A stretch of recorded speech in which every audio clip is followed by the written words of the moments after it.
Vamos lá, galera. Começando a nossa aula, a gente vai começar falando sobre ecologia.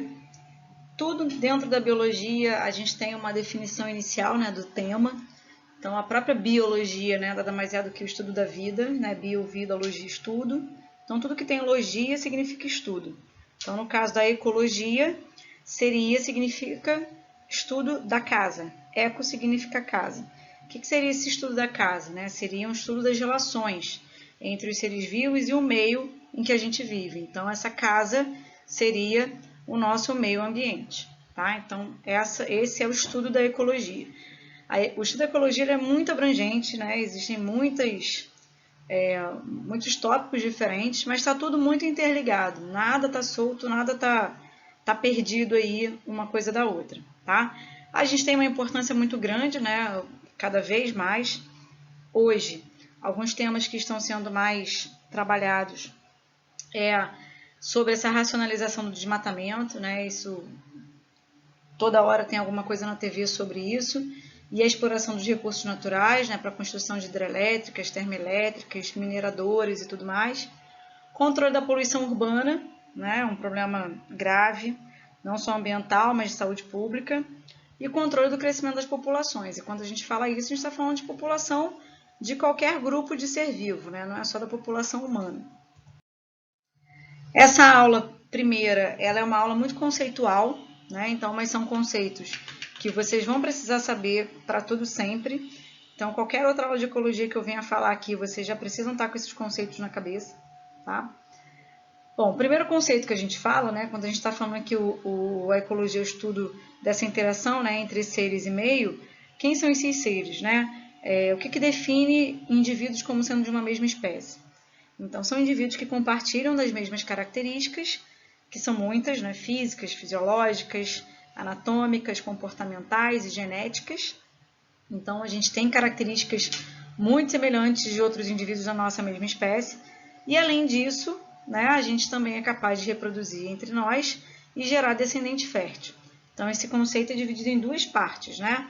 Essa parte de compartilhar as mesmas características e a outra de ser capaz de reproduzir entre si e gerar descendente fértil.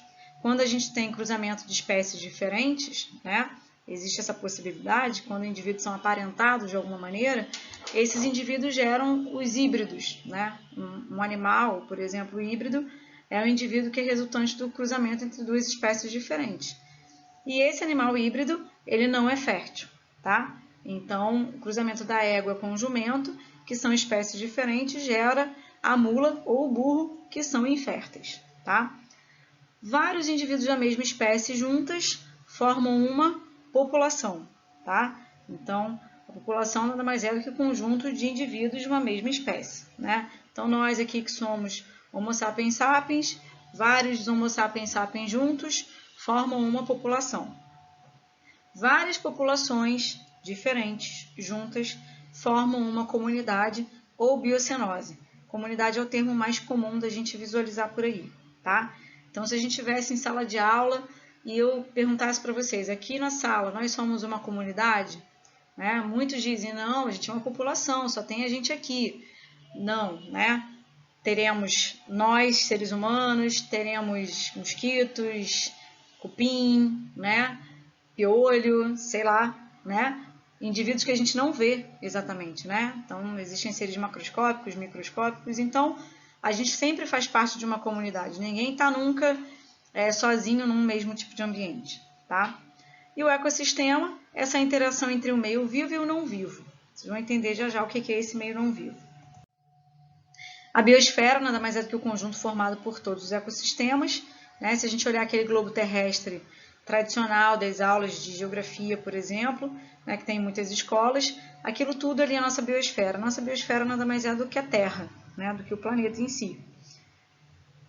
O habitat é o local onde as espécies se encontram, né? É o local físico de moradia, de residência dos indivíduos, né?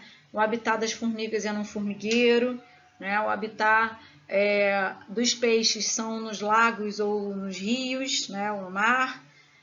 O habitat de determinados indivíduos é na savana africana, né? Por exemplo, né? De um leão. Então, é o local mesmo de residência de moradia dos indivíduos. E o nicho ecológico é o papel desempenhado por uma espécie no seu ecossistema. Trata-se do tipo e modo de alimentação, abrigo, reprodução, bem como sua influência no meio em que vive. Então, a gente costuma dizer que o nicho ecológico é o papel, é a função desse indivíduo no seu habitat. Então, por exemplo, eu posso dizer que o indivíduo, pássaros residem numa mesma árvore, tá? Só que eu tenho lá um pássaro que se alimenta de semente, eu tenho outra espécie que se alimenta de folha, eu tenho outra espécie que se alimenta de larva, tá? Então, qual é o habitat desses pássaros? A árvore é a mesma, tá? É o mesmo habitat.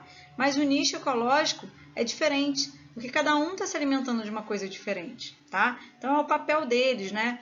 Muitas das vezes está relacionado à alimentação, tá? Então, é comum, já caiu muitas vezes em questão de vestibular, um textinho que fala mais ou menos da vida de alguma espécie, né?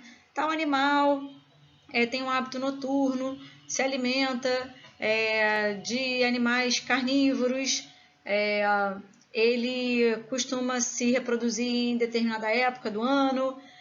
O que isso tudo significa? Isso tudo, essa historinha toda, está relacionada aqui com o conceito de nicho ecológico, que é o papel dele, né? Mostra o hábito dele naquela população ali, naquele habitat propriamente. O modo de alimentação, onde ele mora, qual é o tipo de época do ano que ele se reproduz, isso é nicho ecológico. Potencial biótico, né, a própria expressão faz uma referência, né, capacidade máxima de reprodução de uma espécie, né, o que acontece? Os indivíduos têm a sua capacidade de se reproduzir, né, uma espécie ela pode atingir o seu potencial biótico, né, que é isso? Se reproduzindo, tendo facilidade para se reproduzir, né? Agora, esses indivíduos, né, as espécies, elas não vão se reproduzir eternamente, né? Senão não teria mais espaço para ninguém na Terra. Então, mesmo que muitos indivíduos se reproduzam com uma certa facilidade, outros nem tanto, existe um limite, né? Então, o que vem contra esse potencial biótico? É o que a gente chama de resistência do meio. A resistência do meio é o que o ambiente vai oferecer ao crescimento das populações para que ela não cresça absurdamente e não traga algum problema para o meio, tá? Então, as espécies não crescem sem parar, né? E, ao mesmo tempo, tem alguma coisa que faz com que essas espécies tenham um equilíbrio. Essa resistência do meio pode ser relacionada a fatores naturais, né? Então, eventos naturais, como, por exemplo, erupções vulcânicas, desmatamento, erosão, incêndio. Óbvio, né, que tem disso natural ou antrópico, né? Terremoto, maremoto, tsunami. Isso acaba com alguns indivíduos de determinadas populações quando isso acontece, né? Assim como outros efeitos naturais do dia a dia dos indivíduos, né? As competições, as predações, né? Um animal preda o outro, então isso diminui uma população, talvez aumente uma outra, tá? Então, com isso tudo, os indivíduos não vão crescendo sem parar, né? Sem um limite, né? E tem as ações do homem também, né? Então, tem um incêndio que seja provocado pelo homem, né? Um desmatamento provocado pelo homem. A gente tem também as possibilidades de surgimento de doenças, né? As doenças muitas vezes atingem certos indivíduos, mas não matam toda aquela população, tá? E o princípio de Gauss, Gauss era um ecólogo que dizia que quando duas espécies diferentes habitam o mesmo ambiente, o mesmo lugar, com nichos ecológicos diferentes ou semelhantes, mas principalmente os que têm nichos semelhantes, eles estão sempre em competição, tá? Indivíduos de mesma espécie competem sempre por alimento, por território e por parceiro sexual.